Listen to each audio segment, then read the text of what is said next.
6:30, I'd like to call the meeting to order. We'll start with the Pledge of Allegiance. I pledge allegiance It's to the flag of the United States of America and to the republic for for which which it it stands, stands, one nation, under God, indivisible, with liberty and justice for all. Okay, do we have any comments from the audience?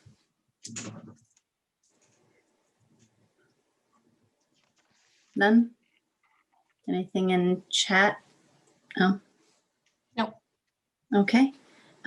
We'd like to move item F1 up to C1. So we would like to address now the BCS field trip to Washington, D.C. Great. Mr. Lambert. Hi, folks. My name is Rick Lambert, and I teach 8th grade social studies at Center School. To make it as short and sweet as possible, so I'm not keeping everybody from the rest of the meeting, I'm here to request conditional approval from the board for authorization for the field trip, for a DC field trip in 2022. Realizing that final approval would have to be made based on the board's policies and the situation at a future date. A little bit of background in case you didn't get a chance to see the note that I had sent out about our first trip in 2019. Went very well, and we came to the board in May of 2019 for permission, and we're given permission to do another trip in 2021, spring of 2021. Obviously, that's been canceled. That's not happening. And what we are looking for is permission to anticipate, hopefully, that things will be a little bit better the following year, and that we would start planning now for the trip, especially things like penciling in hotels, which apparently are filling quickly. But again, there's no obligation to us at this particular point. We don't have a contract signed. And those are kinds of things that would not happen until practically a year from now. So we've got, lots of time to put the brakes on if necessary or proceed. So that's basically where I am. Does anyone have any questions? All right. Nice job, Rick. Thank you. This meeting is being recorded. So I guess hearing none, Sue, do you want to call for a motion to approve? Okay, do we have a motion to approve the trip to DC in spring 2022? Rhea makes a motion Thank to you. approve the trip. This is Chris. I'll second the motion. Okay, all those in favor? Aye. Aye. Any opposed? Abstentions? Motion is carried. Awesome. Thank you, everybody. Thank you, Mr. Lambert. Have a great night. Thanks for all you did to get this working. I appreciate it. Great, thank you. Good night. Okay, on to routine business, approval of the minutes from November 12th, 2020.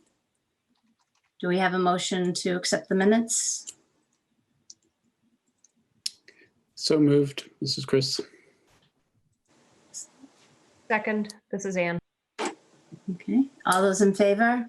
Can we have comments? Oh, first, sorry, please? yep, sorry. So yes, I have a comment. I figured you did.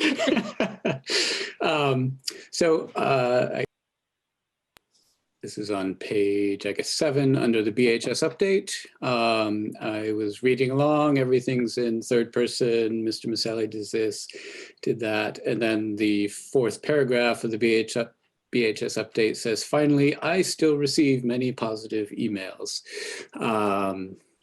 So if we could change that to a third person narrative, I think that would be more appropriate for the board's minutes. But coming across that, it made me reflect on a concern I've had with the minutes lately. Let me first say that I really appreciate having the extensive commentary that is shared by the staff reproduced in the minutes in the way they are. I think it's very helpful. What I've been wondering about is that since this practice started, and I think it was roughly coincidental with when COVID hit, there's been much less documentation of any board comments in response to the staff comments. And I know in most cases, at least some board members have questions or comments, and sometimes discussion ensues from those. I, for one, would appreciate seeing some documentation of that in the minutes, because otherwise it could create the impression to someone who's just reviewing the minutes that the board is simply sitting here being spoken to by the staff and not really taking a part in or asking for clarification or ensuring that we understand, what we are being told. So some reflection of the back and forth would be appreciated. Point taken. We'll work on that. Thank you. Sure. Any other comments or discussion? Okay. All those in favor of approving the minutes? Aye. Aye. Aye. Any opposed? And I'm abstaining because I wasn't there. Okay. Board of Education committee reports. Finance committee? Well, Finance Committee met this morning, and I will report that the budget is 30% expended compared to last year, which was 32% expended, and special education is an ever-changing landscape.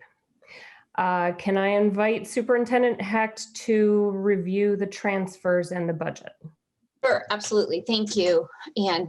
So what you see here before you this evening in transfers, for the most part, are just reclassifications from one category to another for various things that we've had to purchase. The Studio Live digital mixer at the high school, covering the online subscriptions that we need, particularly in our current COVID world, for Music First and Soundtrap, reclass to cover the cost of Power School Enrollment Express. We had a failure of the freezer in Family and Consumer Science at the high school, so we needed to purchase a freezer, so we moved monies around to be able to do that. And then the last piece is simply the transfer that the board approved at the last meeting. You'll see it says science teachers. It's just because that's the area in the salaries budget where that portion came out of, as well as some savings on a custodial position. And that is it for that piece. And so we will go on, if we could, to the overall budget status. As Ann shared, we are 30% expended. We're continuing to project full expenditure currently in regular instruction. We've currently spent 49% of that budget on student support services. Our total there is 30% expended. And I appreciate the arrow. I had eye surgery a week ago, and seeing is a real issue. So I'm sorry if in the end you only see my glasses tonight. Apologize for that. As Ann shared, special education is a changing landscape. We may have some placement changes that may affect the budget, but we continue to monitor that component. Next page, thank you. We're 30% expended in administration support and central services, 30% in operations, and 30% in salaries and wages. And currently our projected balance in salaries and wages is at $274,000. We still have, as I've shared previously, unfilled positions. Not for lack of continuing to try on our part to fill those positions. I do think it's potentially possible that should this new federal relief package happen and an additional $300 happens for people who are on unemployment, it may continue to be difficult for us to find people to fill these positions. I guess time will tell on that piece. And on the final page, you can see there that we are 30% expended at this time with a projected board balance of $274,829.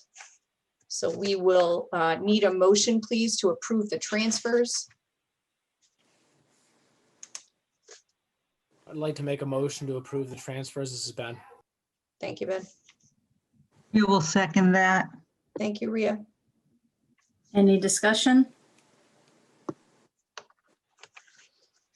Hearing none. All those in favor?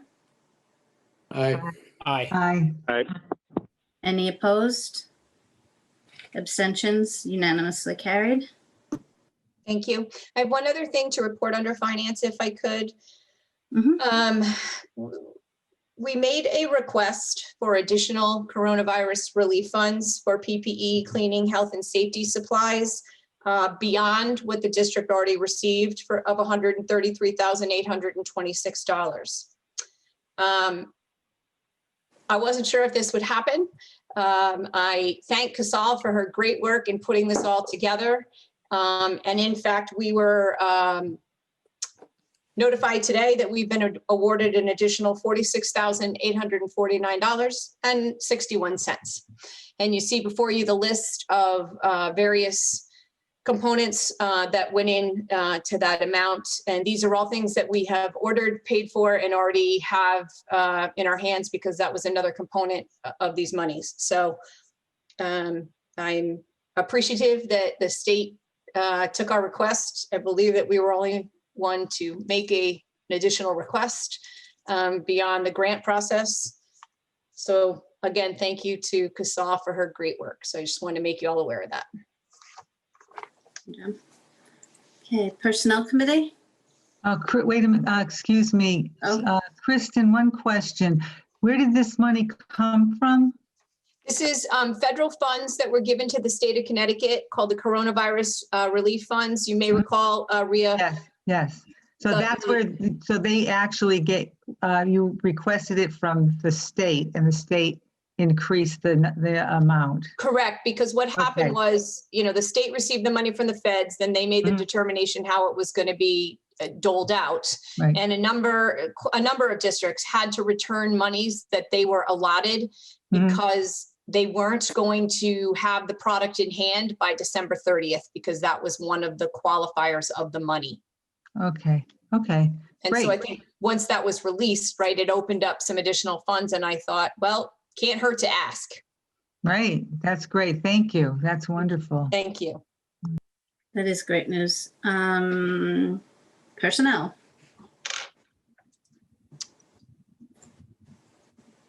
Personnel met, and beyond that, it was about upcoming negotiations, and we have nothing else to report at this time.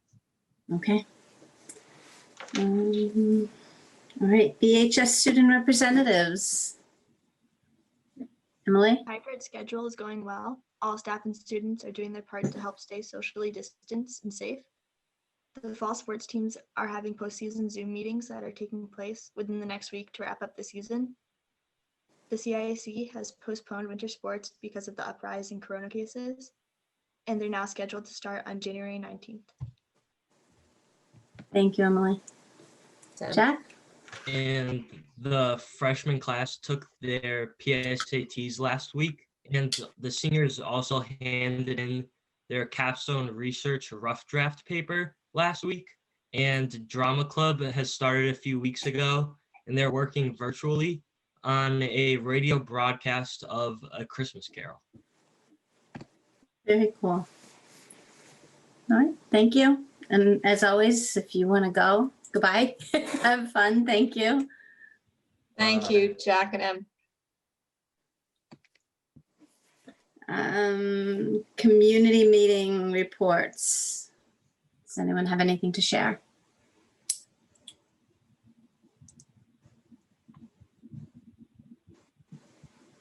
Very quiet. Superintendent of Schools, Ms. Hecht, we'll turn Thank it over you. to you. I appreciate it. So I'd like to turn it over for our CTE and Unified Arts presentation, please.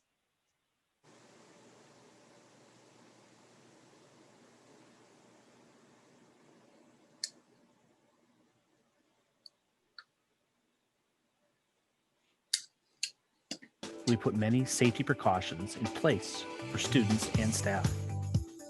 We marked our hallways to keep students to one side. Is the sound working? Well, Did you yeah. hear the music? And What?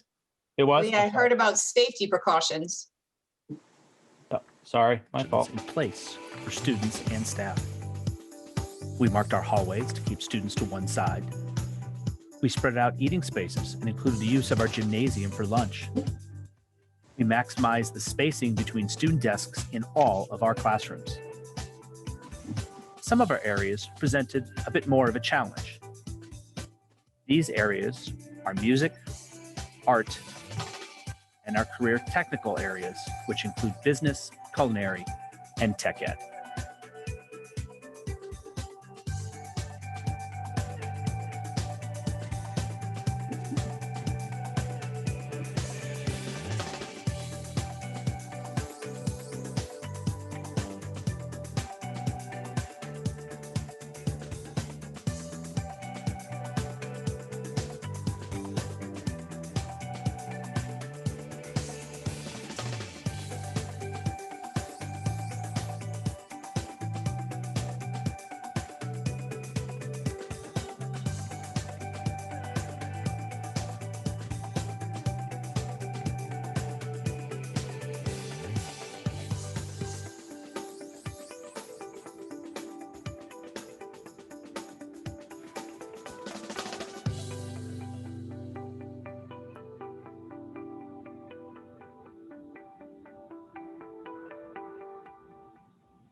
So we have, we're following the state guidelines in Addendum 7, which mandate that we have to be spread out 6 feet apart and then actually 9 feet front to back. So I've got the first row of students here that, they're spaced 6 feet apart, and then the next row there's 9 feet in between.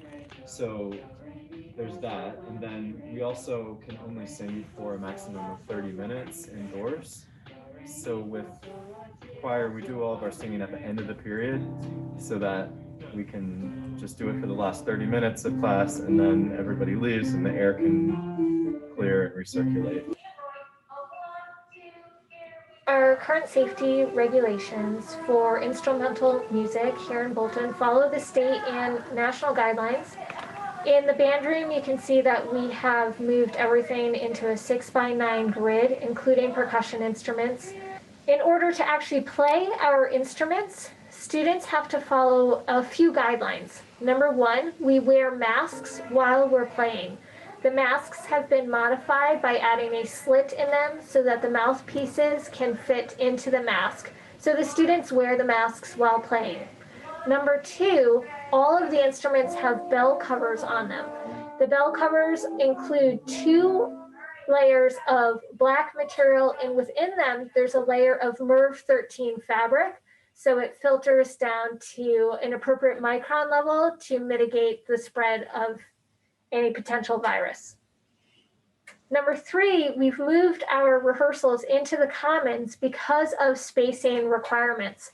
In order to play inside, students must be at least 12 feet apart from each other. We also have time requirements or time limitations on our rehearsal. So we're allowed to play for 30 minutes at a time. And after that, we need to provide for a 20-minute rest or air recycle period. And then you can begin to play again. Our one-to-one Chromebook program has worked out very well this fall. However, some of our courses still require the use of personal computers with specific software to support individual courses. Our maintenance team was able to fabricate plywood barriers to keep our children safe as they worked at these computers. Our staff was also trained to use the correct sanitizer and procedures to make sure that keyboards and mice are sanitized between students' use.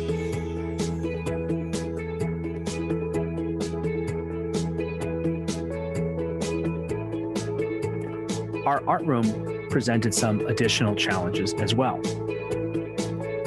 We fabricated barriers in those spaces, but our instructors also made use of a slightly different strategy to support students during the pandemic. The majority of materials that students have are at home. Students have been inspired to put together their own home studios. The school has provided them with individual kits of materials in which to put into these studios, and long-term projects are completed at home. So obviously our main concern at this point is making sure that the students are safe. And so one of the things that we do, we always focus on safety and sanitation, but we're focusing even more so during our pandemic. So students will clean and sanitize areas that they use before and afterwards. In addition, we have special markers so that we could have the students spaced out, ideally 6 feet, so that students are not in direct contact with each other. And lastly, we use gloves, and so more or less, we are doing things contactless in terms of food preparation. In technology education, students are able to utilize various programs in any given class. For example, students can use programs like Chief Architect in class or Google SketchUp and other CAD programs from home.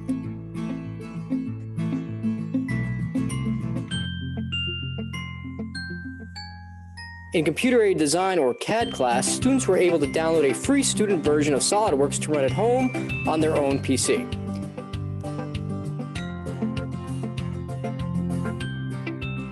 If a student wasn't able to run SolidWorks on their computer, programs like Onshape are available to run on Chromebook in order to achieve the same results.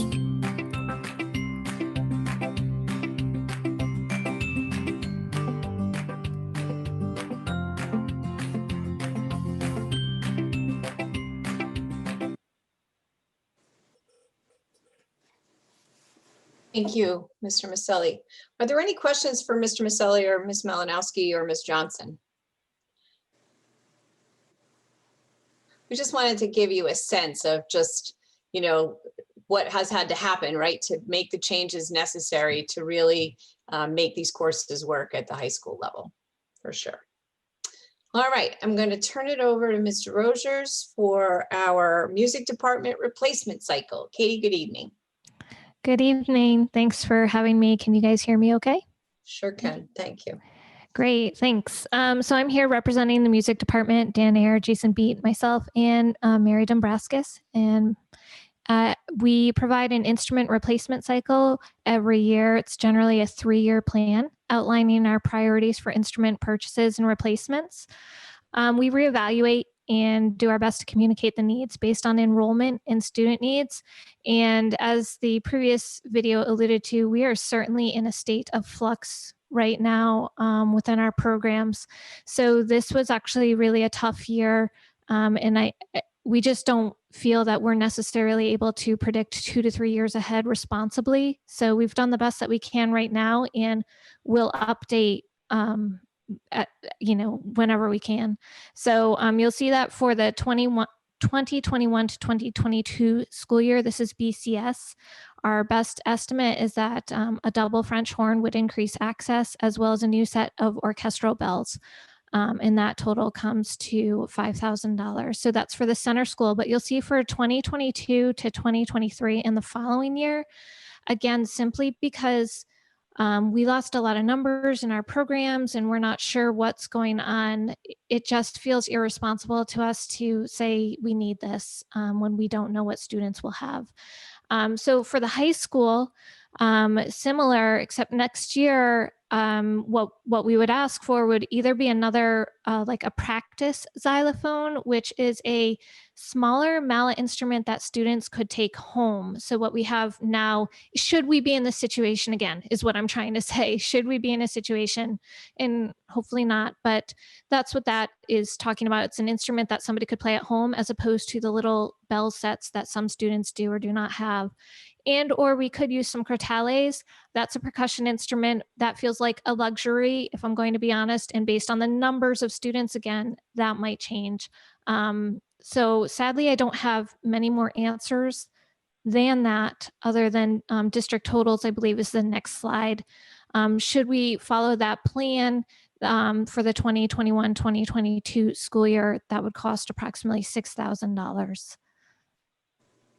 Thank you, Katie. I appreciate the responsible response about 2 and 3 years out from now, because we just, to your point, and we're just going to have to work on sort of a rebuild for a lot of things as a result of the pandemic, for sure. Are there questions for Katie from board members? I Chris. just had. Oh, sorry, Sue. Go ahead, Chris. Thank you. You mentioned that, I think you mentioned that the number of students participating in band is decreased. Do you have a sense of whether that is in part because students are unable to access the instruments, and if they're fully remote, they can't afford their own, or? No, we are fortunate here in part because of this replacement cycle that we have a healthy inventory of instruments that we lend out to students. So we don't have any students who are asking us for instruments and we can't provide them. We work with the families in the districts to do that. The numbers dropping have been more at the high school, to my knowledge, and I think part of it, or most of it, I should say, is because the reality is that participating in a musical ensemble is a social event. And I don't mean that in a social have a party way, but it is making music with people. And the technology just doesn't allow us to do that in a remote setting. It has been incredible to make music with students in person, despite being 12 feet apart with masks on and bell covers. And we can't do that in a remote environment. And some students were very honest in communicating with, I'll speak for myself, with me, and saying, Mrs. D, we love band, but this is not the band that we signed up for. It's not a personal thing, but I can go take a X, Y, and Z course here that transfers a little bit better. So of course I'm going to support those students in that endeavor this year. It doesn't make it any easier for us music people, but the students have all been very respectful, and the students that we have just simply been amazing. I will add that as Mrs. D and Mr. Ayer and the rest of the team, I think most people appreciate the crazy amount of work it takes to put on a performance, and then watching them both here, at the high school, assembling through crazy technological MacGyverisms to try to have something it's been heartwarming, and I really feel bad for them both as well. But let me spin that in a positive and say, check out the Bolton High School YouTube channel. Posted today is a piece by our choir, and you'll see it's magnificent, but it's not the same thing. And I know that Mrs. D is currently working on something that we will post down the road when it's complete, and it will be wonderful, but it isn't the same. And I'm going to just jump in a little bit. And some of the great things that people might see that other places put out, it takes days upon days upon days. And that's not really what our program is about. So all the great work that the music department is doing is just an incredible lift as it is. And we really are very grateful for all of that, Katie. I appreciate that. It does take hours and hours, and my current editing stake, to do 8 measures of music, it's averaging me about 2.5 hours per period. So that's about 5 hours for the 2 classes, and that's only 8 measures. So slowly but surely, and this is with everyone, right? One step in front of each other. We're moving forward, and the kids have been really amazing, as well as the support, Mr. Maselli and his technological help with me trying to figure out how to edit audio and video, and just the support in general. Well, and I want to echo the sentiments. I mean, the lift, you guys know, right? It's been heavy for everyone, but particularly in music, just even trying, as we try to figure out, like Katie was all over it from the beginning, as was Dan, like, we're going to figure out a way to do this. It wasn't, we can't, we're going to figure out a way to do it. And they continue to, you know, really think outside the box, and their efforts have been nothing short of Herculean. So But to that point, thank you, Kristen, but your support and the board's support to allow us to do it safely so that the students are safe and that we feel safe in doing our jobs. That was a financial investment on your end, and you have had our backs. And that's just been one thing that we have not had to worry about. So thank you. I appreciate you saying that. Thank you. Sue, I know you had some, Chris, were your question answered in the you got answered, Chris? I got my answer. I'm good. Okay. Chris, you had Just something else? one follow-up to Katie. Are there things that we could be, are there things that you could be doing more if you had more funds, or, I mean, are there other things that the board could be investing in that would make life easier? I really don't think so at this point, unless you're going to hardwire every student's computer to some technological whatever is out there. You have purchased us software that allows us to create. It also allows us to record and perform and come together that way and input more options into our students' hands. We have what's out there. And what we can use. It's not the same. It's still awesome. And we're finding really great things. I mean, the positive, we're finding things that like, oh, we want to do this forever, even in a real world, like pull from here, pull from this and use this. They're amazing things. I appreciate that thought, Chris, but unless we've got some supercomputer happening somewhere in town and the other towns we serve, it's not going to happen. Thank you. Anybody else? This is Rhea. I'd just like to say that I did listen to that YouTube chorus. It was great. And I was thinking to myself, boy, that must be really hard to do. And I can see, you know, how much time you've invested in this. And I think you're doing a great job. And I think that, I know you don't feel that you can do as much as you would like, but I think everybody's learning things that they probably wouldn't have learned under normal circumstances. So when this is over, I think it will just be a step above where we were. Thanks. Because we had to. And True thank for you very everything. much. Thank you. Thank you, guys. Thank you, Katie. Appreciate it. You don't have to stick around, kiddo, but thank you very much. All right, moving on to BPS Learning updates. As you may have seen, I sent out a communication this afternoon to families and to staff. As everybody knows, the number of COVID cases, infection rate, and hospitalizations in Connecticut and in our area are on the rise. I don't know if you saw today's update, but our current rate in Bolton is 29.2%, up a great deal from last week. We were yellow last week in a sea of red, and we are part of the sea of red at this point. Although our current mitigation strategies and short-term closures have proven effective within our schools, we continue to face increasing staffing challenges in maintaining in-person learning. Although we have not had any positive staff or student COVID cases in the last couple of weeks, our administrators and school nurses are expending considerable energy on contact tracing and identifying close contacts due to community spread, and finding coverage for staff members who are currently awaiting test results or who have to quarantine as a result of being notified as a close contact.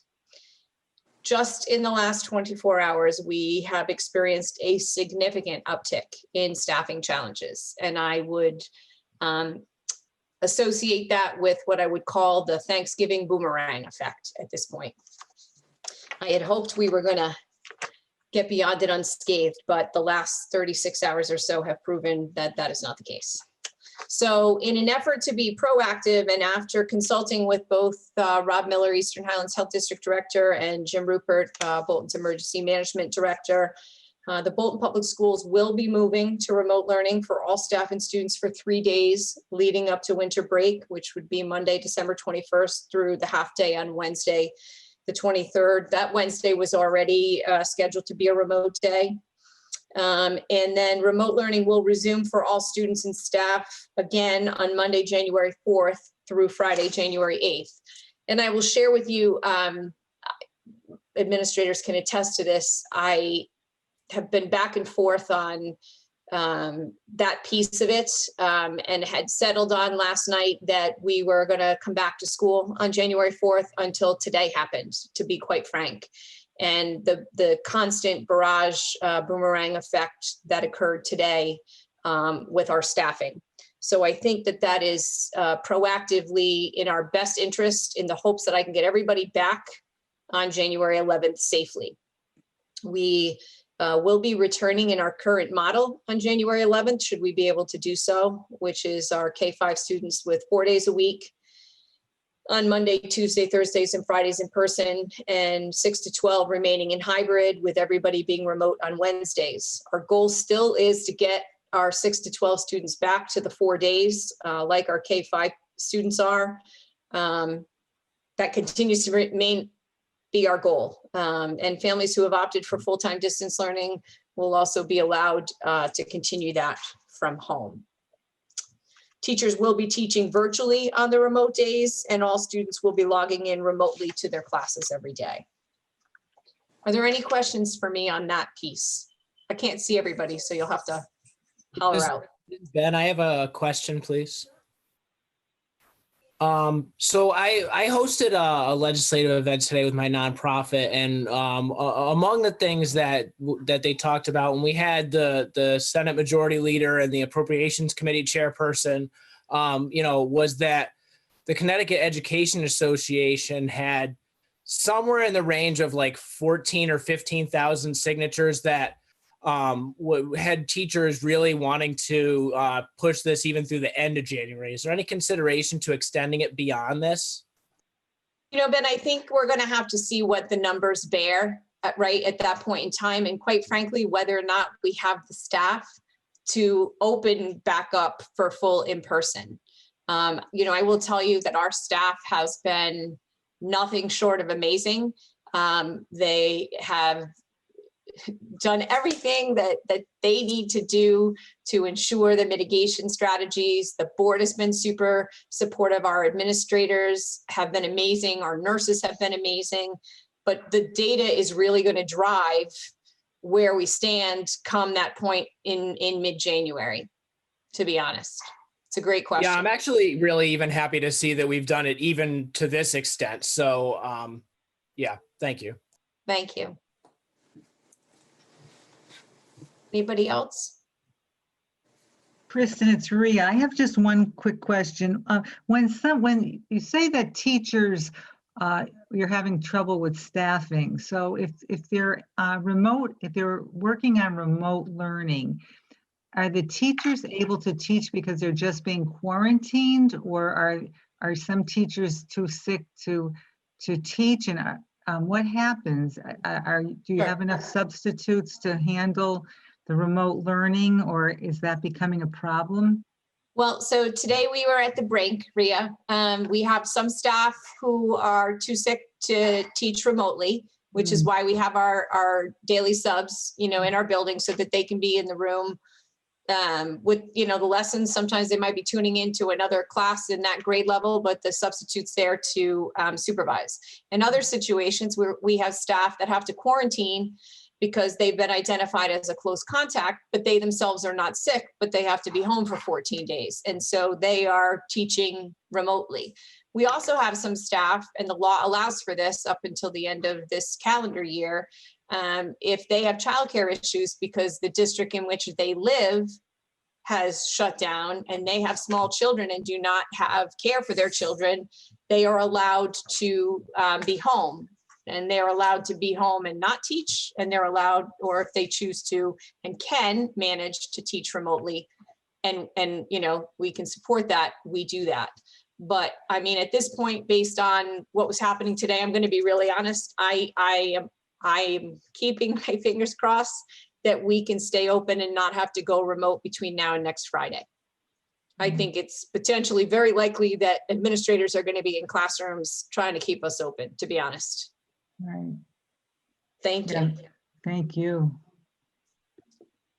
Kristen, can I just clarify something? I thought I'd heard you say earlier that we hadn't had any new student or staff cases of COVID, but then I thought I just heard you say that we have teachers who are out sick with COVID. Can you clarify what the situation is?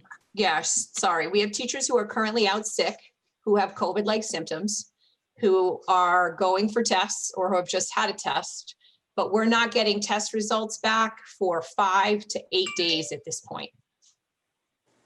So, yeah, I have no cases to report right now, but I guess I would offer we have a lot in the hopper right now. Yeah. Thank you for clarifying. Sure, sorry, I was not clear. All right, I am going to turn it over to Mr. Giard for a BCS update, please. Good evening, everybody. Life at BCS continues to be very busy, as Superintendent Hecht and everybody has alluded to. We just finished successfully administering the PSAT 8-9 Tuesday and today for the 8th graders. And we had actually many students who were fully remote come into the school. We haven't seen them all year, and they came in to take the PSAT, which was great to see. We had a great turnout November 23rd and 24th at parent-teacher conferences. And for the teachers, they did a tremendous job of setting up the technology to host those meetings that each other and making sure parents weren't waiting and there was a little bit of a gap between meetings. And of course, there's always a little bit of hiccups, and parents were extremely flexible with those, and a couple had to be rescheduled. But for the most part, everything was very successful, great turnout. And something along those lines could be used in the future. And I mean, it doesn't replace in-person, but it could be something that we utilize down the road if we needed to incorporate more meetings. Quick update on the buses, the school buses. The bus company has been doing a very nice job of being on time, helping to ensure that students are staying in their seats, wearing their masks, and listening to the bus drivers. The students have been amazing. I think I can count on one hand the times I've seen a student without a mask when they got to school, and that was because they forgot, and there was almost tears in their eyes, and they were like, wait, I'll go home and get it. I'm like, no, you're good. We have some extras. So the kids have been amazing, very, very conscientious about it. We continue to have more elementary students riding the bus than middle school. I'm gonna give you a little bit of data here.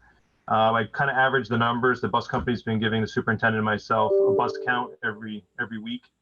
And there's an average of 16 students on the bus in the morning. If I took all the buses and I averaged the numbers, there's bus 6 in the morning. And there's about 20 students going home in the afternoon.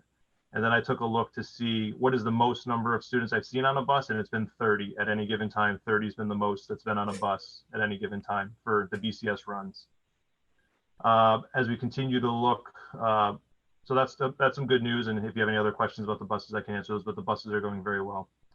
We're continuing to look for some positivity and excitement to bring into the school. And Mrs. Safran did a very nice job recently working with the PBIS committee, setting up some spirit days for holiday break. And you've probably seen your children walking out the door with some crazy hair, because we had crazy hair day recently. Flannel and stripes day, Bolton blue day. We actually have pajama day for CCMC tomorrow. So the students have really been enjoying the spirit days, and students at home can participate in that as well. So it's been a nice addition. I want to give a special thank you to the Bolton Booster Club, who reached out recently and said that they wanted to buy a small toy for every student at BCS, because I know that we're struggling a little bit with recess. It's not the same type of recess we've always had. Students aren't able to share equipment. They're not able to use the playscape, so it is very limited. But they purchased either a hacky sack, a yo-yo, and a Rubik's Cube for every student at BCS. So that is very generous, and it came in within days, and the kids have been ecstatic. We offered them the option to pick, and the students gave us the numbers, and then they were just really amazing. And I know Superintendent Hecht is going to talk a little bit more about that donation a little bit later in the meeting. Last but not least, and you've heard it a couple of times about the teachers, which is that they're really putting on the face. They're doing an amazing job of keeping upbeat and bringing the excitement and positivity each day to the classroom and their online lessons. And that positive energy really is contagious, and the students are feeding off of it. We're actually seeing, we've done some home visits recently and doing some other things, and we're getting some kids involved into school who haven't been, and we're struggling with this model of learning. So the teachers have done an amazing job. And overall, things are going well. It's a lot of work, and everything isn't perfect, and we're learning as we go on some things, but everything is going well. And Mrs. Safran's going to give an update on remote learners for BCS. Great. Good evening, everybody. So looking at our numbers as of Monday, we have 91 students that are remote, and that is now 19% of our population. It is up from last month. It kind of just is an ever-changing number. So if you look at it going across, you'll see that there was no change in grades K through 3, but we've had 1 or 2 students from 4th, 5th, 6th, 7th, and 8th grade move to the remote. So it's, again, as Mrs. Malinowski often reminds us, that one of our students makes a change a lot in our percentages, but just you can see there that it was really in the upper grades, and families have been great. They've been really reflecting. They write me lengthy emails with their rationales and reason why, but they're just, being, cautious like many. So, but the teachers are really working hard to reach out to those families and work with those students to make sure that we're doing our best to provide them with everything that we can do to help them have a great learning opportunity. Thank you. Any questions for Mr. Giard or Ms. Safran? Okay. Hearing none, I'd like to turn it over to Mr. Maselli for an update for Bolton High School, please. So similarly, numbers creeping up at the high school. And as Ms. Safran said, I get the emails, really caring families trying to make good decisions, always following the guidelines, and sometimes, even making more conservative decisions than the guidelines require, but doing a nice job of keeping in touch with us so we know, who's in and who's out. So we're up to just a tick over 20% with 53 of our 261 students. If you're really watching the numbers very carefully, there has been an enrollment change by a couple of students in and out over the months as well, which also kind of plays with the percentages. But overall, most of the cohorts, any way you look at them, are up slightly. In other news at Bolton High School, as you know, Bolton athletes do pay a pay-to-play fee. And those fees are used to cover the cost of officials. And with the fall season being canceled, shortened, there were fewer competitions than was originally planned for. So we did return $20 to accounts of all of those athletes. And in a similar way, as my students in their report earlier mentioned, the CISA has delayed any possible start. And that's a possible start, not a start on the 19th. That's just the earliest they'll start. We had already collected money for winter pay to play, and all those checks have been returned. With just the uncertainty, we didn't hold families' monies. And lastly, as Mr. Giard mentioned at the center school, we also had a very successful PSAT program, our administration here. I'd like to thank school counselor Mrs. Destiné and our guidance department for the smooth PSAT administration at both schools. And she, along with Mrs. Jones, our administrative assistant, Mr. Ginsanti, our other counselor, really made sure things went super smoothly. The BHS faculty proctored the test. It was one of the smoothest administrations I've seen. Amazing attendance. A couple of students could not join us because of quarantining issues, and they have begged for makeup, and the college board actually granted us permission, which is kind of out of the norm, to allow that. So we'll be real close to 100% participation, which is great. And I also really want to make a public thank you to M&J, our bus company, for their assistance. So our administration here was on December 2nd, which is a Wednesday when we're typically fully remote, but they provided transportation, not just for our Bolton freshmen, but for the 9th graders from Hartford and Columbia as well. So all those students were able to join us. Thank you. Mr. Giard, do you also want to comment about pay to play as well, please? I don't think we had that in there and we should have. Sure. So we follow a similar model where we sent a school messenger out to all the families of fall sports and again with winter sports, saying that they had the option of, for a portion of the pay to play fee, either rolling it into the next sports season or getting a refund. So the parents have been very appreciative in communicating with our office, and we've cut checks to the families who wanted it back, and we've rolled it for those that wanted it rolled to the next season. So yeah, it's worked out well. Thank you. Are there questions for Mr. Maselli?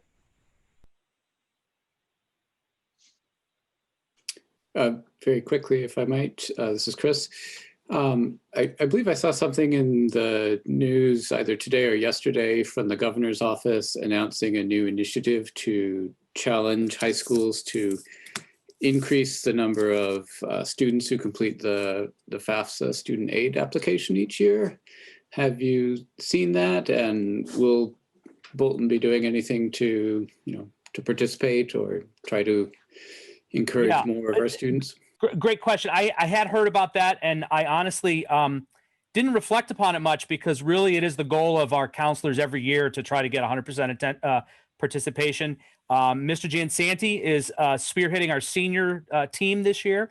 He's already met with all of the seniors, once through, and I know he does a lot of things to support the FAFSA. We sometimes have a financial person who comes in and does things, and obviously that's not working for us this year.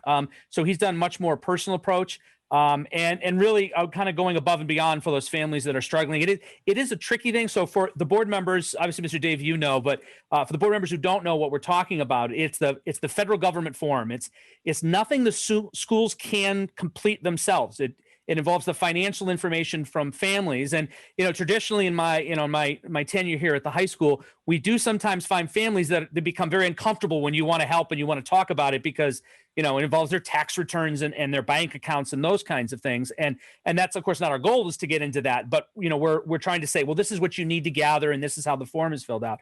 So it's a balance. But his personal approach this year with the members of the class of 2021 is going very well. Thank you.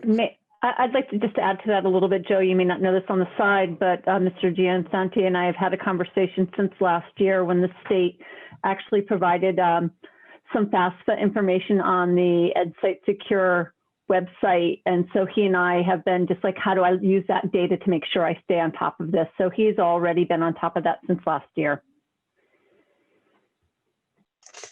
Thank you. Any other questions? Okay, hearing none. Thank you all very much. Nice job. Unfinished business. I do not believe we have any this evening. And Madam Chair, if it's okay, we'll move on to new business. Go for it. Thanks. All right, we took care of our field trip. We're taking a look now at the 2021-2022 school calendar. We will need action on this evening. In the past, we did 2 reads. Not certain why that ever was the case. And I did check with the board's attorney and that is not a requirement. So are there any, do we have the calendar to put up or no? No, okay. Are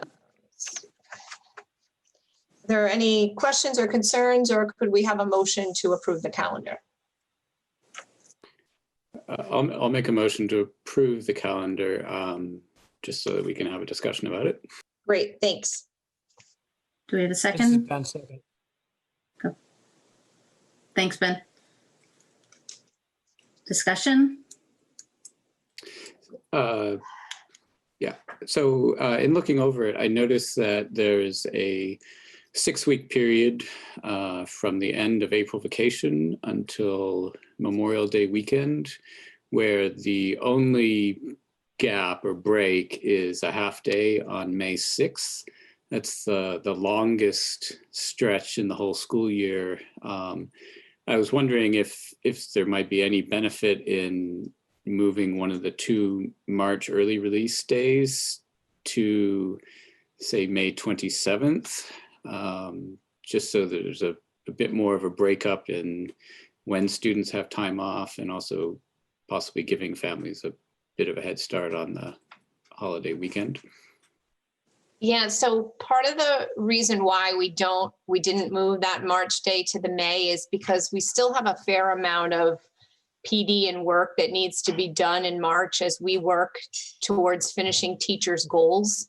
As well as PD. And so if we back-ended that the end of May to sort of give families a little bit of a longer weekend or get a jump start on Memorial Day weekend, to be honest, it would sort of be like we'd be sitting there looking at each other wondering what we're going to do with that time that afternoon. So that's the rationale why. So just to make you aware of that. Okay, no, I thank you for the explanation. Certainly No. reasonable. Yeah, no problem.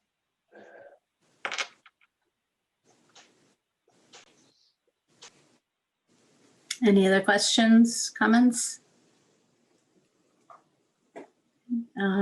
All those in favor of approving calendar? Aye. Aye. Any opposed? Abstentions? Unanimously approved. Okay, great, thank you. And the next one is the 2021-2022 Board of Education meeting calendar. Again, I'm sorry, I don't have that up there, but it was in your packets. This is something apparently that has to be done by January 1st, and I just learned that. So that's why we're doing it tonight. Okay, do I have a motion to accept the Board of Ed meeting schedule? Yeah, I'd like to make a motion to accept the schedule. I'll second. Who seconded that, please? Anne. Thank you. Sorry, couldn't hear you. Any discussion? Comments? Okay, all those in favor, say aye. Aye. Aye. Any opposed? Abstentions? Unanimously approved. And now we are on to Building Committee for BCF Roof and AC project. Thank you. So the board needs to appoint a building committee for the BCS roof project at this point so that we can continue moving along with that project. That's one of the requirements that the state has for us to move along with this project.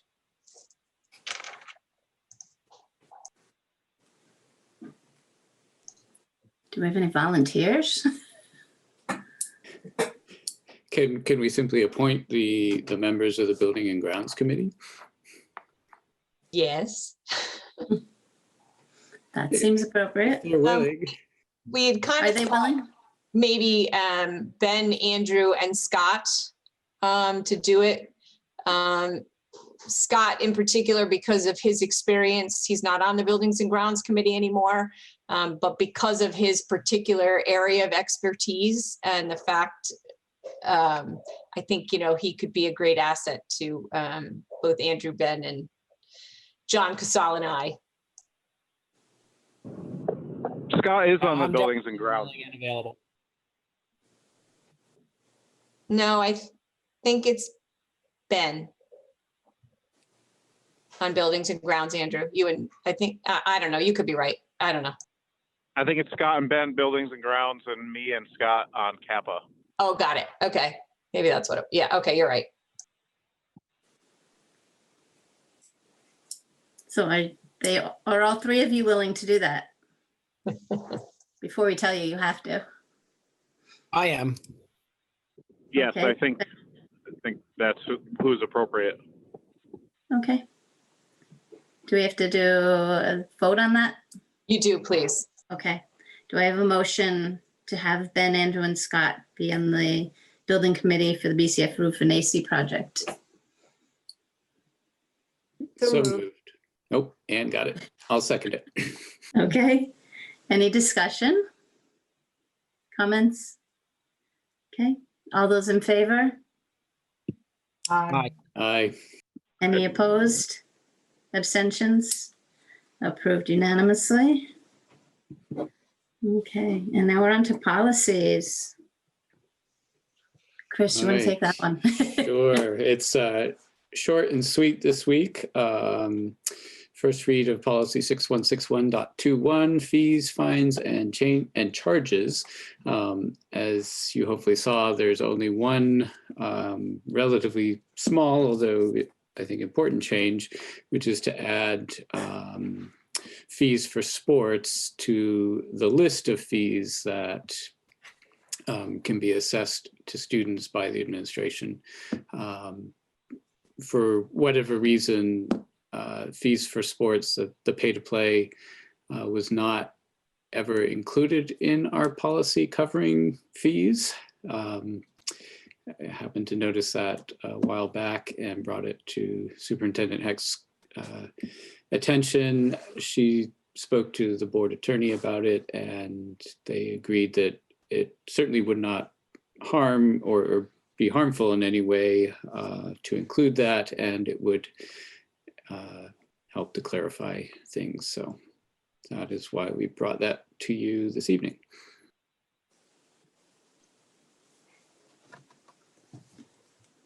Thank you. And this is just a first read, so we're not voting, correct? Correct. Correct. Okay. Any questions or comments on that? Okay. Donation?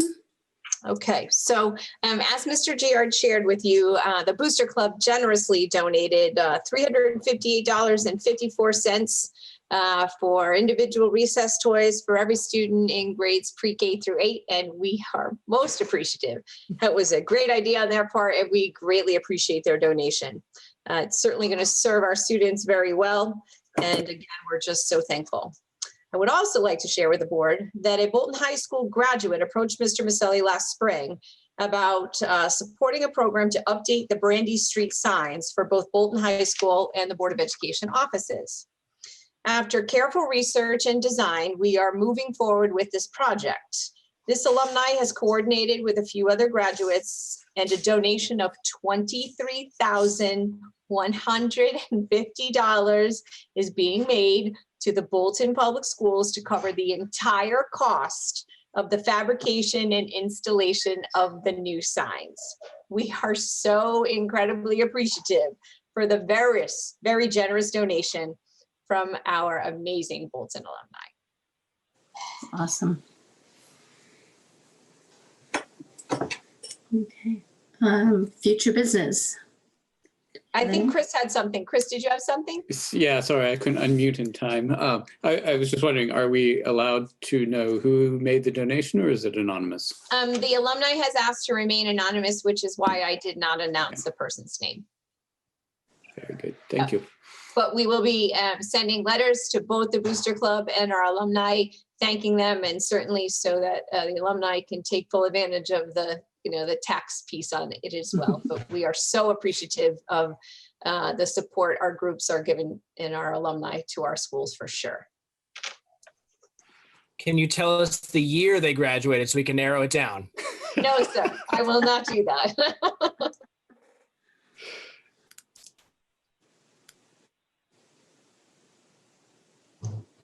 Okay, we're ready to move on to future business.